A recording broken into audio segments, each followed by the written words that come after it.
Շնորհակալություն հարգելի գործընկերներ, մեծարգո փոխխոսնակ, սիրելի Տիկին Գյուրեխյան։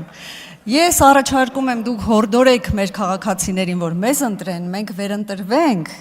եւ այդ դեպքում տեսնեք, որ մինչեւ հունիսի 7-ի համար չէր նախատեսված եւ հուսով եմ, որ հատկապես ձեր խոսքից հետո նույնիսկ նրանք, ովքեր տարակուսում էին ընտրեն քաղաքացիական պայմանագրին, թե ոչ կընտրեն, որպեսզի այս համակարգը շարունակի գործել ճիշտ այնպես, ինչպես որ մենք ենք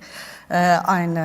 այսպես պատկերացնում եւ ինչպես ինչ նպատակների, որ մենք ենք հասնելու։ Լավ, մի շարք հարցերի փորձեմ անդրադառնալ Տիկին Գյուրեխյան, խոսեցիք բժիշկների աշխատավարձերի մասին։ Ես նախ ուզում եմ ասել, որ մեր բժիշկների աշխատանքը անգնահատելի է, իրոք անգնահատելի է, որովհետեւ այս ծավալների մեծացման պայմաններում նրանք միևնույն է շարունակում են պատշաճ սպասարկել Հայաստանի Հանրապետության բոլոր քաղաքացիներին եւ որևէ մեկին չեն թողնում առանց ծառայության, բժշկական ծառայության, այս իմաստով խոնարհումս մեր բոլոր բժիշկներին, շնորհակալություն, ինչպես նաև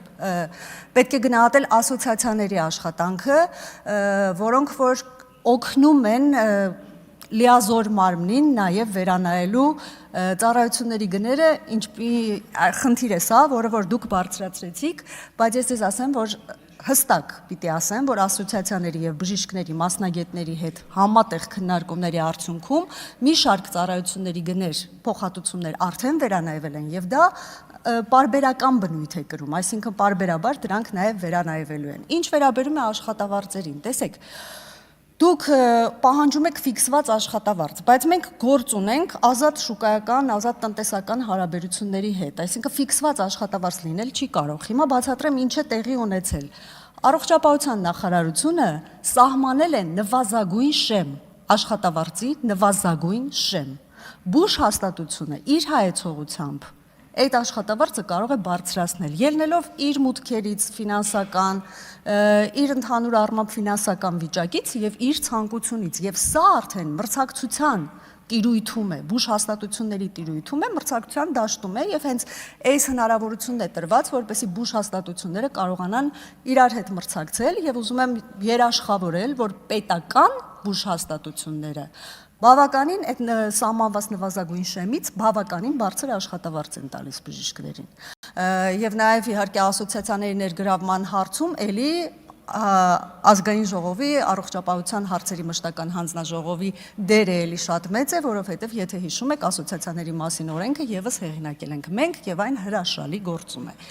Ինչ վերաբերում է մարզերում մասնագետներ չլինելուն, այս մասին մենք շատ ենք խոսել, բայց եւս մեկ անգամ ասեմ,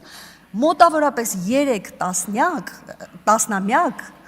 հետևողականորեն մարզային հիվանդանոցները փլուզվել են, որևէ գործողություն չի կատարվել, որևէ օրենսդրական փոփոխություն չի կատարվել, որևէ նախաձեռնություն չի եղել, որպեսզի մարզային հիվանդանոցները կարողանան իրենց գոյությունը պահպանել եւ դրանք տարիների ընթացքում բնականաբար մաշվել են, մասնագետները այնտեղից հեռացել են եւ դուք ուզում եք, որ մենք շատ կարճ ժամանակում այդ 3 տասնամյակի փլուզվածը վերականգնենք, բայց մենք անում ենք, մենք իրոք անում ենք, բայց դա տևական ժամանակ է պահանջելու։ Էլի վերհիշելով մեր հեղինակած օրենքը, որով որ մենք նպատակային կրթության մասին այդ օրենքը, որ եթե ինչպես պարոն Գրիգորյանը նաև եւս մեկ անգամ հիշեցրեց, եթե պետությունը վճարում է կրթության համար, ապա հետո պահանջում է մարզերում կամ առաջարկում է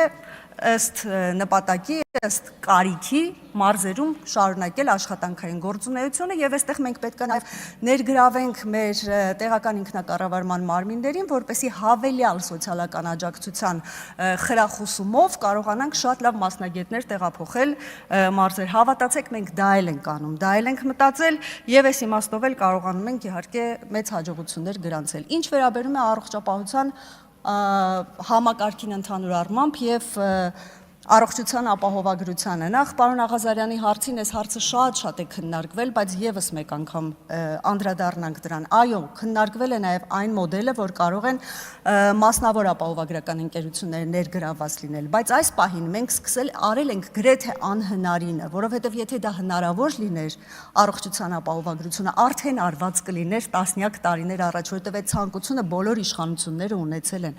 Մենք արել ենք անհնարինը, բայց սա շատ պատասխանատու բարեփոխում է եւ այս փուլում պետությունը որոշել է, որ ինքը ամբողջությամբ իր վրա պիտի վերցնի պատասխանատվությունը, կրի այդ պատասխանատվությունը եւ պատշաճ ծառայություններ մատուցի Հայաստանի Հանրապետության բոլոր ծառայությունների կարիք ունեցող քաղաքացիներին։ Ժամանակի ընթացքում, եթե մենք տեսնենք, որ արդեն համակարգը գործում է շատ լավ, չնայած դուք գուժում եք, որ այն շուտով փլուզվելու է, բայց ես երաշխավորում եմ, որ նման բան տեղի չի կարող ունենալ, դրա մասին վկայում էին նաև մեր քաղաքացիների են գոհունակությունները, որոնք որ մենք լսում էինք այս ընթացքում մեր ներկուսակցական քարոզարշավի կամ մարզերում պտտվելու ժամանակ, եւ բոլորը առաջին հերթին շնորհակալ էին այն հնարավորության համար, որ պետությունը տվել է իրենց եւ նրանք իրենց տարիներով չլուծված առողջական խնդիրները կարողանում էին շատ արագ, հեշտ եւ պետության հաշվին լուծել։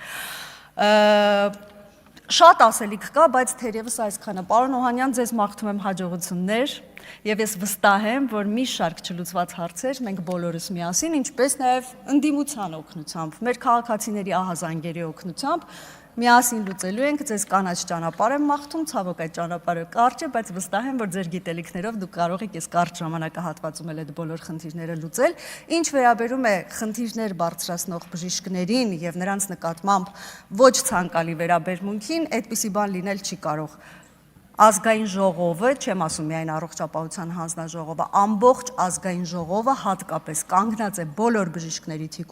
թիկունքին եւ մենք բոլորս պատրաստ ենք լուծվող, ոչ թե վիրավորանքի տեսքով հարցերը, ինչպես նաեւ նորմալ քննադատություններին ընթացք տալ եւ վերանայել եւ շնորհակալություն բոլորին, ովքեր որ ներգրաված են այս ամենակարևոր բարեփոխումը մեր կյանքում իրականություն դարձնելու համար։ Շնորհակալություն։ Հավանիչ տեսանյութը եւ բաժանորդագրվիչ նորությունները բաց չթողնելու համար։